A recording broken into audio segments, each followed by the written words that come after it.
विशेष press वार्ता में बहुत बहुत स्वागत है।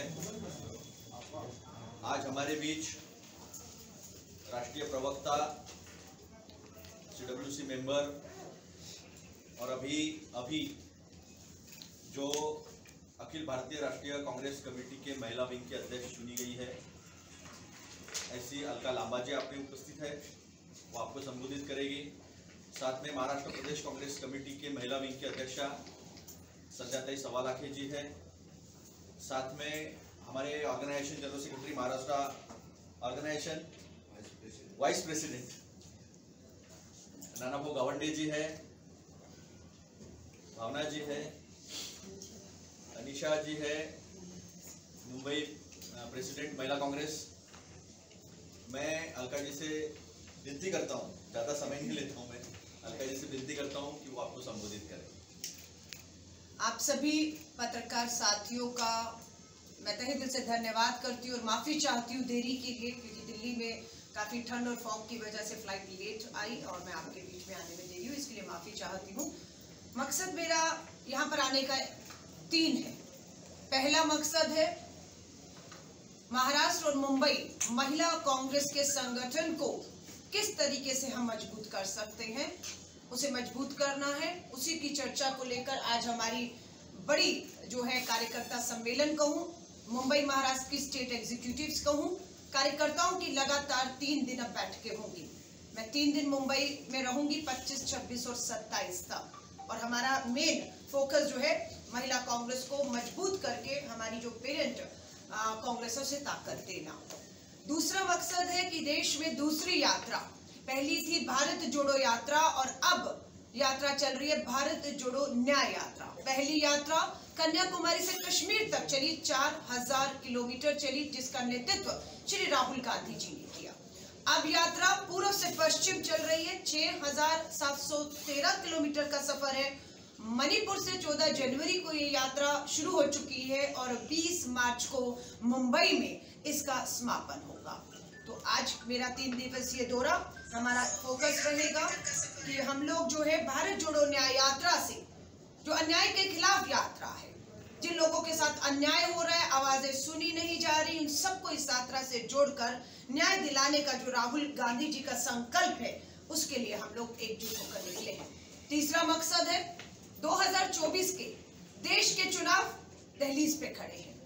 इंडिया अलायंस की लगातार मजबूती से मीटिंगें चल रही हैं सीट शेयरिंग को लेकर, और मुझे पूरा विश्वास है कि महाराष्ट्र की 48 सीटें हैं लोकसभा की, उसमें हम लोग इंडिया अलायंस का एक उम्मीदवार मिलकर मजबूती से खड़ा करेंगे।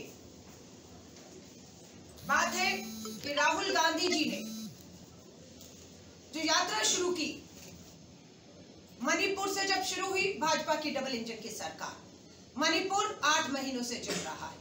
प्रधानमंत्री जी समय निकाल लेते हैं एक आइलैंड पे जाकर समुद्र किनारे बैठकर तस्वीरें खिंचाने का, कोई हमें परेशानी नहीं, लेकिन एक दिन 1 घंटा मणिपुर के लिए भी निकाल लेते तो अच्छा होता।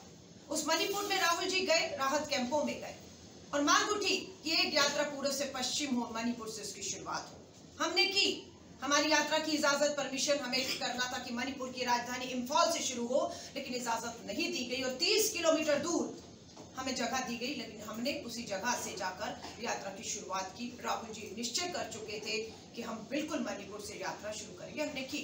सफर आगे बढ़ा, मणिपुर से नागालैंड, नागालैंड से अरुणाचल, ईटानगर होते हुए लखीमपुर असम में जब प्रवेश किया, लगातार बौखलाई भाजपा ने हिंसा करना, यात्रा का विरोध करना शुरू कर दिया।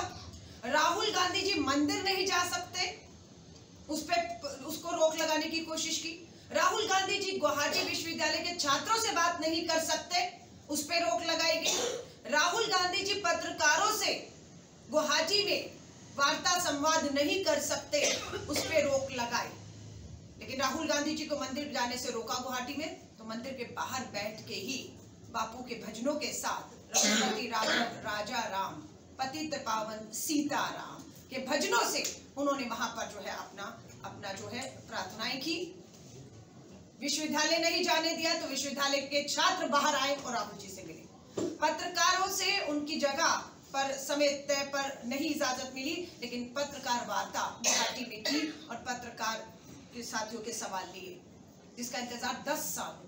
प्रधानमंत्री जी कभी कोई प्रेस कॉन्फ्रेंस करेंगे? लोकतंत्र के उठ रहे ज्वलंत सवाल जो मीडिया के माध्यम से पूछे जाते हैं, सत्ता विपक्ष से उसे मौका देंगे। प्रधानमंत्री जी ने वो मौका तो नहीं दिया, लेकिन राहुल जी से भी वक्त छीनने की कोशिश थी। लगातार राहुल गांधी जी की भारत जोड़ो यात्रा पर हमले हो, गाड़ियों पर शारीरिक रूप से हिंसा की बात हो। हमारे वहां के भूपेंद्र बोरा जी असम के कांग्रेस अध्यक्ष है, बकायदा उनको सर से टक्कर मारकर नाक फोड़ा गया और लहूलुहान हुए। वो हर तरीके से यात्रा को रोकने की, हिंसा में तब्दील करने की कोशिश हुई। पर मुझे इस बात का खुशी और फक्र है कि पूरे उत्तर पूर्वी हमारा जो शुरू हुआ यात्रा, मणिपुर, नागालैंड, मेघालय, अरुणाचल प्रदेश, असम में लोगों का तहे दिल से शुक्रिया और धन्यवाद करना चाहते हैं कि यात्रा बेहद ही कामयाब हुई। अपना पूरा सफर उसने वहां पर तय करके आज यात्रा असम से बंगाल प्रवेश कर चुकी है। अब ये यात्रा आज बंगाल, बिहार, उसके बाद आपका जो है बंगाल बिहार के बाद झारखंड, उड़ीसा, छत्तीसगढ़, उत्तर प्रदेश होते हुए मध्य प्रदेश, राजस्थान, गुजरात के बाद अंतिम पड़ाव, अंतिम चरण महाराष्ट्र का रहेगा। कुल 480 किलोमीटर की ये यात्रा, भारत जोड़ो न्याय यात्रा 480 किलोमीटर रहेगी। 5 दिन तक महाराष्ट्र और मुंबई में रहेगी और उसमें 6 जिले जो हैं वो तय किए जाएंगे। तो कुल मिलाकर 6,713 किलोमीटर का सफर 66 डेज चलेगा और 110 जिले इसमें आएंगे। अब मकसद ये है, यात्रा का नाम है भारत जोड़ो न्याय यात्रा। राहुल जी से पूछा गया, पहले भारत जोड़ो यात्रा केरला से कश्मीर तक रही, अब यात्रा का नाम भारत जोड़ो न्याय यात्रा। यात्राएं कब तक? राहुल जी का जवाब था, न्याय का हक मिलने तक, जो हमारा नारा भी हो चुका है कि न्याय का हक मिलने। उस गांधी परिवार से, उनके खून में उस बापू का डीएनए खून है, जो बापू देश के लिए एक संघी की गोली लगी और शहीद हो गए। जाते जाते उनके अंतिम शब्द हे राम थे। वहीं पर नहीं रुका शहादत का सिलसिला। उसके बाद इंदिरा गांधी जी को 40 गोलियों से छन्नी कर दिया गया।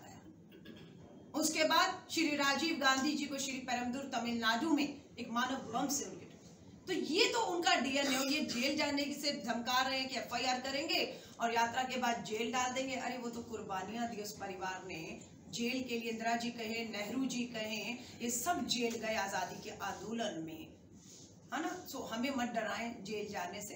राहुल गांधी डरने वालों में से नहीं है। यात्रा पूरी कामयाब होगी और यात्रा का एक ही मकसद है, जिनके साथ अन्याय हो रहा है, न्याय का हक उन्हें मिलने तक ये यात्रा अब थमने वाली नहीं है और इसकी अर्थव्यवस्था बिगाड़ा है। हमें यही तो विचारधारा का अंतर है। हम किसी देश की अर्थव्यवस्था बिगाड़ने से ज्यादा अपने खुद के देश की अर्थव्यवस्था को बेहतर करने पर ध्यान देते तो शायद आज रुपया ऐतिहासिक गिरावट की ओर ना गया होता। जो मनमोहन सिंह जी को कहते थे कि रुपया गिरता है तो प्रधानमंत्री देश की साख गिरती है, आज वो 40-45 रुपए प्रति डॉलर, $1 की कीमत थी, आज 83 रुपए पहुंच चुका है। प्रधानमंत्री जी अपनी अर्थव्यवस्था पे ध्यान दीजिए। बेरोजगारी 40 सालों का रिकॉर्ड तोड़ चुकी है, महंगाई चरम पर है। 80 करोड़ लोग आज भी मुफ्त के सरकारी राशन पे निर्भर हैं। आत्मनिर्भर भारत में 80 करोड़ लोग आज भी सरकारी मुफ्त राशन पे निर्भर हैं। क्यों?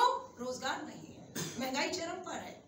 ये आपकी उपलब्धि नहीं है, ये आपकी विफलता है कि 10 साल के शासनकाल में भी आप लोगों को आत्मनिर्भर नहीं बना पाए, क्योंकि रोजगार नहीं दे पाए, महंगाई पर लगाम नहीं। हेमंत बिस्वा जी की जहां तक बात कर रहे हैं, राहुल गांधी जी ने सही कहा, पूरे देश का सबसे भ्रष्ट आज की तारीख में कोई एक मुख्यमंत्री है तो वो हेमंत शर्मा बिस्वा, असम का मुख्यमंत्री। पत्नी को क्या बताया? किसान बता दिया।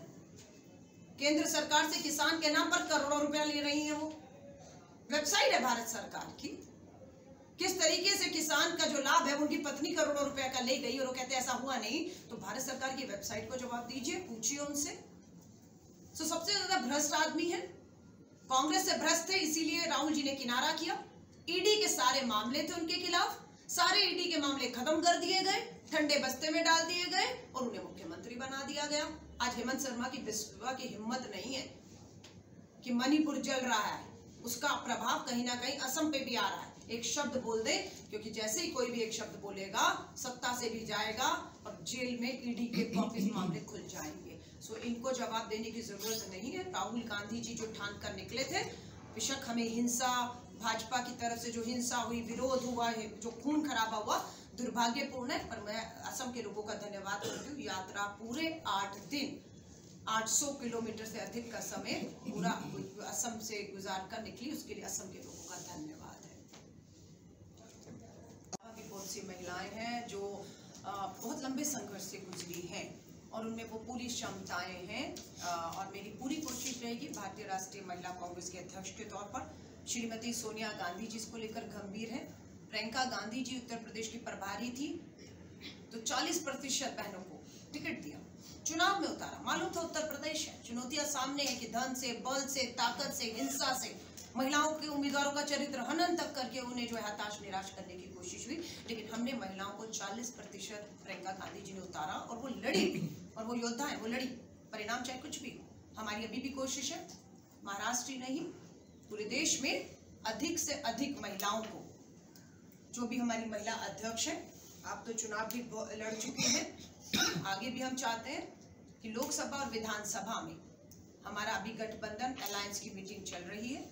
जो भी फैसला होगा कि कितनी सीटों पर कांग्रेस लड़ रही है, जैसे ही वो तय हो जाएगा और कौन सी सीटों पर कांग्रेस लड़ रही है, उसी हिसाब से हम अपने उम्मीदवारों पे भी, महिला उम्मीदवारों पे भी बात करेंगे। दो चीजें, उस गांधी परिवार से, उनके खून में उस बापू का डीएनए खून है, जो बापू देश के लिए एक संघी की गोली लगी और शहीद हो गए। जाते जाते उनके अंतिम शब्द हे राम थे। वहीं पर नहीं रुका शहादत का सिलसिला। उसके बाद इंदिरा गांधी जी को 40 गोलियों से छन्नी कर दिया गया। उसके बाद श्री राजीव गांधी जी को श्री पेरम्बदूर तमिलनाडु में एक मानव बम से उनके, तो ये तो उनका डीएनए। और ये जेल जाने से धमका रहे हैं कि एफआईआर करेंगे और यात्रा के बाद जेल डाल देंगे। अरे वो तो कुर्बानियां दी उस परिवार ने जेल के लिए। इंदिरा जी कहें, नेहरू जी कहें, ये सब जेल गए आजादी के आंदोलन में, है ना। सो हमें मत डराएं जेल जाने से। राहुल गांधी डरने वालों में से नहीं है। यात्रा पूरी कामयाब होगी और यात्रा का एक ही मकसद है, जिनके साथ अन्याय हो रहा है, न्याय का हक उन्हें मिलने तक ये यात्रा अब थमने वाली